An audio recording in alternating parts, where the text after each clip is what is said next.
उत्तर प्रदेश में दलितों की राजधानी और बसपा की राजधानी कहे जाने वाला शहर आगरा में बहुजन समाज पार्टी से जुड़ा आया सबसे बड़ी खबर, जिसके लेकर के जिसको लेकर के तमाम लोगों में फूटा गुस्सा।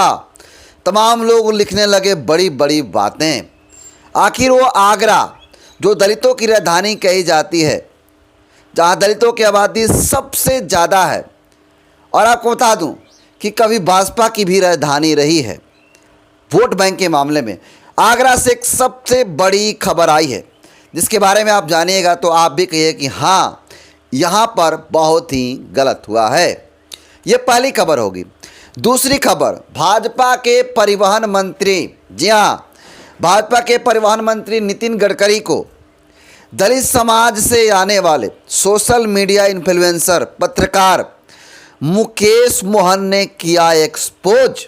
समर्थन में आए ध्रुव राठी ने पूरी तरह से कर दिया नितिन गडकरी को एक्सपोज और मुकेश मोहन का दे दिया साथ। पूरी दोनों खबरों के बारे में डिटेल में समझाऊंगा कि ऐसा क्या हुआ है, मुकेश मोहन के साथ क्यों स्टैंड हो रहे हैं ध्रुव राठी, और कौन सा ऐसा काम कर दिए हैं भाजपा के केंद्रीय परिवहन मंत्री नितिन गडकरी। पूरा डिटेल में समझाने का काम करूंगा, बताने का काम करूंगा प्रूफ के साथ। लेकिन उससे पहले चैनल पर आए नए दर्शकों को अपना परिचय दे देता हूं। नमस्कार, मेरा नाम हरेंद्र बसंत है और आप देखना शुरू कर चुके हैं धम्मा भारत टीवी।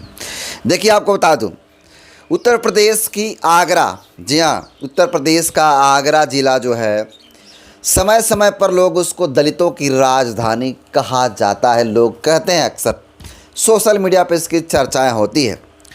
और ये आगरा कभी बहुजन समाज पार्टी की भी राजधानी हुआ करती थी। यानी राजधानी का मतलब यहाँ पर ये हुआ कि यहाँ पर अच्छा खासा बसपा की पकड़ थी, क्योंकि दलितों की आबादी अच्छा खासा, यहाँ पर दलित काफ़ी वेल एजुकेटेड और कई तरह से आगे हैं कई मामलों में, इसलिए इसको बसपा की राजधानी भी कहा जाता है।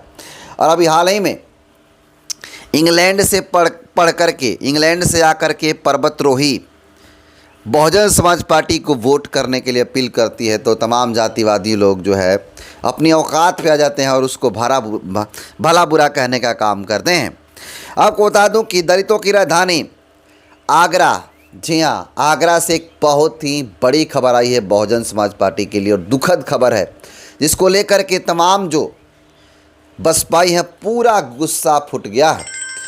उस पूरी खबर के बारे में डिटेल में आपको बताने का काम करूंगा, जिसे जानना आपके लिए बेहद ही ज़रूरी है। तस्वीर को दिखाने से पहले आप ये जान लीजिए कि आपको बता दूं कि थोड़ा आगरा का रिपोर्ट आप देख लीजिए। मेरे पास कुछ डेटे हैं जिसके बारे में आपको मैं बता दूं कि अलग अलग समय में अलग अलग जो रिजल्ट आए हैं बसपा के, वो आप देख लीजिए। आपको बता दूं कि 2007 में बसपा ने 6 सीटें जीतने का काम किया था। वहीं 2012 में भी बसपा ने 6 सीटें जीतने का काम किया था, लेकिन 2017 में 0 पर आउट हो गई और 2022 में भी 0 पर आउट हो गई। आपको बता दूं कि आगरा की अगर कुल सीटों की बात किया जाए तो आगरा में 9 सीटें हैं। जी, आगरा में 9 सीटें हैं, जहां एतमादपुर, आगरा कैंट, आगरा उत्तर, आगरा दक्षिण, आगरा ग्रामीण, फतेहपुर सीकरी, खेरागढ़, फतेहाबाद और वाह, 9 टोटल 9 विधानसभा सीटें हैं उत्तर प्रदेश के आगरा ज़िले में। और यहाँ पर बसपा जो 6 सीटों पर तहलका मचाने का काम किया 2 बार, 2007 और 2012 में भी, तो आपको बता दो कि वो था एतमादपुर, आगरा कैंट, आगरा उत्तर, आगरा दक्षिण, फतेहपुर सीकरी और फतेहाबाद। ये 6 सीटें ऐसी हैं जहाँ पे बसपा ने दबदबा बनाने का काम किया था, और 2 बार 2007 और 2012 में 6 सीटें जीतने का काम किया। अभी हालत वहाँ पर 0 है। अभी आपको पता ही है कि बसपा 1 सीट चुनाव जीती है बलिया कारसड़ा विधानसभा से। तो ये वो सीटें हैं जहाँ से आपको बता दूं कि बसपा अच्छा खासा परफॉर्मेंस की है। अब आपको बता दूं कि सीधे खबर पे आते हैं। खबर ये है कि जो आगरा है, वहाँ पर आगरा में दबदबा बहुजन समाज पार्टी का लगातार बढ़ रहा है, और उसको लेकर के देखिए खबर लोगों ने सोशल मीडिया पर डाला है और आपको जानना भी बेहद ज़रूरी है। मैं आपको दिखा देता हूं तस्वीर को। देखिए ये तस्वीर मैं लगा भी दूंगा, पहले आप देख लीजिए। यही वो तस्वीर है और ये तस्वीर आगरा की है। आप देख सकते हैं किस प्रकार से जो पोस्टर होर्डिंग लगाए गए हैं उसको फाड़ा गया है। तस्वीरों में आप देखेंगे ध्यान से, ये मामला पहले जान लीजिए। तस्वीर लगा भी दूंगा। कुम्हार लिखा गया है डाल करके किसी शख्स के द्वारा कि कुम्हार समाज से कितनी नफरत करते हैं संकीर्ण सोच के लोग। आगरा में दक्ष प्रजापति जयंती का पोस्टर लगा हुआ था। बहन मायावती की पार्टी की तरफ से एक कार्यक्रम हो रहा है। किसी जातंकी को पचा नहीं पोस्टर ही फाड़ दिया है। जी हाँ, जो मनोज प्रजापति हैं, देख सकते हैं। उनकी तस्वीरों को मैं लगा भी दूंगा, देख सकते हैं तस्वीर में। पोस्टर जो होर्डिंग लगाया गया है उस होर्डिंग को, पोस्टर को फाड़ने का काम किया गया था। और देखिए ये आगरा की तस्वीर है। कहा गया कि आगरा में मैं इसकी निंदा करता हूं। अगर प्रजापति समाज ने ये पोस्टर लगवा दिया तो कौन सा गुनाह कर दिया। और ये पोस्टर कुम्हार समाज जिसे अपना मसीहा मानता है, महापुरुष मानता है, दक्ष, जी हाँ, दक्ष प्रजापति जयंती को मनाने का काम किया गया था। उसकी पोस्टर को जो है देख सकते हैं किस प्रकार से फाड़ा गया है। और यही आपको बता दूं कि बहुजन समाज पार्टी के विरोधी लोगों का ही काम हो सकता है।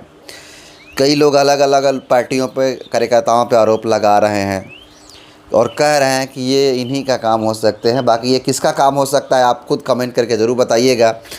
और ये आगरा में बढ़ते बसपा का जनाधार को देखते हुए तमाम जो विरोधी लोग हैं बसपा के, वो जलना शुरू कर दिए हैं। क्योंकि मायावती जी ने सीधा मान्यवर साहब कांसीराम जी के परिनिर्वाण दिवस पर जो ऐलान किया था लखनऊ के अंदर, उसके बाद तमाम विरोधी जो है जातंकी लोग, उन लोगों का दिमाग जो है खलबला उठा है और उलझुल हरकत करने का काम कर रहे हैं।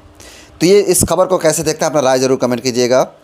और चलते हैं दूसरी खबर की तरफ। जी हाँ, दूसरी खबर ये है कि अभी हाल ही में दलित समाज से आने वाले, वंचित समाज से आने वाले सोशल मीडिया इन्फ्लुएंसर, पत्रकार जो भी कह लीजिए, उनके ऊपर एक बहुत ही बड़ा संगीन आरोप लगाते हुए 50 करोड़ रुपए का मानहानि का केस कर दिए हैं। भारतीय जनता पार्टी के सड़क परिवहन मंत्री, केंद्रीय परिवहन मंत्री हैं वो नितिन गडकरी, 50 करोड़ रुपए का मानहानि का केस कर दिए हैं दलित इन्फ्लुएंसर मुकेश मोहन पर, जिसको लेकर के ध्रुव राठी ने भी आवाज़ उठाने का काम किया। उस वीडियो को भी दिखाने का काम करूंगा। लेकिन आप जान लीजिए, सबसे पहले बात देखिए, इस खबर को जानकारी देते हुए मुकेश मोहन लिखते हैं कि कुछ दिन पहले द कारवान इंडिया ने नितिन गडकरी पर एक रिपोर्ट छापी। रिपोर्ट नितिन गडकरी और बीफ के कारोबार से संबंधित था। इस रिपोर्ट के आधार पर मैंने एक वीडियो किया। उस वीडियो के लिए मुझे 50 करोड़ की मानहानि का नोटिस दिया गया है और मुझ पर नागपुर में एक FIR कराई गई है। 2 दिन हो गए नागपुर में थाने का चक्कर काट रहा हूँ। एक फ़ोन जब्त कर लिया गया है, दूसरा फ़ोन जिसमें मैं वीडियो शूट करता उससे लाकर सबमिट करवाना है। इसको लेकर के देखिए लिखे हैं कि so where is freedom of speech, it's resting in the peace. यानी ये जानकारी देते हुए कहते हैं कि नितिन गडकरी पर मैंने जो वीडियो बनाया था, आपको बता दूं, उसको लेकर के एक वीडियो बनाया था, उसको लेकर नितिन गडकरी 50 करोड़ रुपए का मानहानि का केस कर दिए हैं। किस पे? दलित इन्फ्लुएंसर, सोशल एक्टिविस्ट, पत्रकार जो भी कह लीजिए, अपने समाज को, लोगों को जगाने का काम करते हैं। ये इनके ऊपर 50 करोड़ रुपए का मानहानि का केस कर दिया गया। क्या इनका 50 करोड़ रुपए का इज्जत है कि 50 करोड़ का मानहानि का केस किए हैं नितिन गडकरी? ऐसा लोग सवाल पूछ रहे हैं।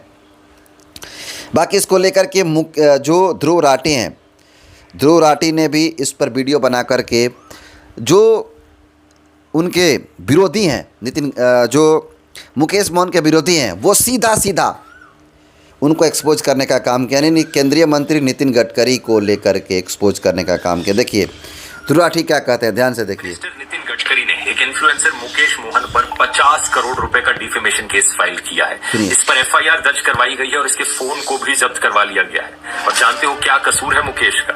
कि इसने एक न्यूज आर्टिकल को अपने वीडियो में पढ़ दिया। द कैरेवन मैगजीन की ये रिपोर्ट जो बताती है कि गडकरी परिवार के बिजनेस एम्पायर के बीचों बीच बैठी है एक बीफ एक्सपोर्टिंग कंपनी। सही सुना आपने दोस्तों, कंपनी का नाम है रेम्बल एग्रो एंड फूड्स। ये कंपनी बीफ एक्सपोर्ट करती है यूएई, वियतनाम, ओमान जैसे देशों में, और इस कंपनी का डायरेक्ट कनेक्शन है गडकरी परिवार की इथेनॉल बनाने वाली कंपनी से, सीएन एग्रो इंडस्ट्रीज। इसकी बात मैंने इथेनॉल स्कैम वाले वीडियो में भी करी थी। कंपनी के मैनेजिंग डायरेक्टर नितिन गडकरी के बेटे निखिल गडकरी हैं, और रेम्बल के एमडी पहले इस सीएन एग्रो के डायरेक्टर थे। इस बीफ एक्सपोर्टिंग कंपनी को बड़े बड़े लोन्स मिले हैं कोऑपरेटिव बैंक से, जिस बैंक की डायरेक्टर नितिन गडकरी की खुद की पत्नी है। और सुनो, दुबई के गल्फ फूड फेस्टिवल में खुद नितिन गडकरी रेम्बल से जुड़ी कंपनी मिथर के स्टॉल पर गए थे। फोटोज में मिनिस्टर हंसते हुए दिख रहे हैं, लेकिन स्टॉल पर लगे मीट लोगोस को बड़े केयरफुली हटाया गया है। ये पूरी रिपोर्ट कैरेवन मैगजीन में छपी है और इसे इन्वेस्टिगेट करने का क्रेडिट जाता है उनके जर्नलिस्ट को। लेकिन जानते हो क्या, नितिन गडकरी ने कैरेवन मैगजीन पर कोई डिफेमेशन केस फाइल नहीं की, क्योंकि वो जानते हैं इनके पास अच्छे लॉयर्स और रिसोर्सेज हैं। तो इन्होंने जानबूझकर मुकेश को टारगेट किया। लेकिन मैं कहना चाहूंगा नितिन गडकरी, यही सबसे बड़ी गलती थी आपकी। ये खबर जिसको पहले इतनी पब्लिसिटी कभी ना मिलती है, अब ये करोड़ों लोगों तक पहुंचेगी और सबको पता लगेगा कि आपके परिवार के बीफ एक्सपोर्टिंग कंपनी से लिंक्स निकले हैं। मैं फिर से कहना चाहूंगा, इस सरकार में बैठे पॉलिटिशियंस को जितना लोगों की आवाज दबाने की कोशिश करोगे, उतनी ही ऊपर ये आवाज उठेगी। Union minister Nitin Gadkari. तो सुना आपने किस प्रकार से ध्रुव राठी ने सीधा कहा कि जो केस आपको द कैरेवन मैगजीन पर करना चाहिए था, पत्रिका पे करना चाहिए, न्यूज़ चैनल पे करना चाहिए था, वो केस आप मुकेश मोहन पर कर करके अपना खुद का काला चिट्ठा लोगों के सामने ला दिया। और ये उतनी बड़ी खबर नहीं थी पहले जितना अब बन गई है। तमाम लोगों को ये पता चल गया कि नितिन गडकरी का संबंध इससे है। बाकी सीधा शब्दों में इन्होंने समझाने का काम किया। इनकी राय को आप कैसे देखते हैं और इस पूरी खबर को कैसे देखते हैं, अपना फीडबैक ज़रूर दीजिएगा। बहुत बहुत धन्यवाद।